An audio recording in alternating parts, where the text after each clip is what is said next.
Group 1 general ranking ని మార్కుల జాబితాను రద్దు చేసింది హైకోర్టు. రీవాల్యుయేషన్ చేయాలని లేదా మళ్లీ మెయిన్స్ నిర్వహించాలని ప్రభుత్వానికి ఆదేశాలు జారీ చేసింది. అయితే రీవాల్యుయేషన్ కి ఒప్పుకునేదే లేదంటున్నారు గ్రూప్ 1 అభ్యర్థులు. మరోవైపు హైకోర్టు తీర్పుని సమీక్షిస్తామని సర్కార్ చెబుతోంది. గ్రూప్ 1 మెయిన్స్ పై సంచలన తీర్పు వెల్లడించింది తెలంగాణ హైకోర్టు. మార్చి 10న ఇచ్చిన ఫలితాల ఆధారంగా ప్రకటించిన జనరల్ ర్యాంకింగ్ లిస్ట్ మార్కుల జాబితాను హైకోర్టు రద్దు చేసింది.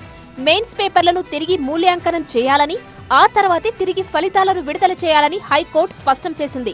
రీవాల్యుయేషన్ కు 8 నెలల సమయం ఇచ్చింది. ఒకవేళ మూల్యాంకనం సాధ్యం కాకపోతే మళ్లీ మెయిన్స్ పరీక్షలు నిర్వహించాలని టీజీపీఎస్సీకి ఆదేశించింది. హైకోర్టు తీర్పుపై న్యాయ నిపుణులతో చర్చిస్తామన్నారు కాంగ్రెస్ నేతలు. కోర్టు ఆర్డర్ను ఏదైతే కోర్టు ఆర్డర్ ఇచ్చిందో వాటిని కోర్టు ఆర్డర్కి అనుగుణంగా రీవాల్యుయేషన్ రీవెరిఫికేషన్ ప్రాసెస్ అనేది చేసే కార్యక్రమం చేయడం జరుగుతుంది. So had avoid by the law, court ఇచ్చినప్పుడు మనం పాటించాలి కదా.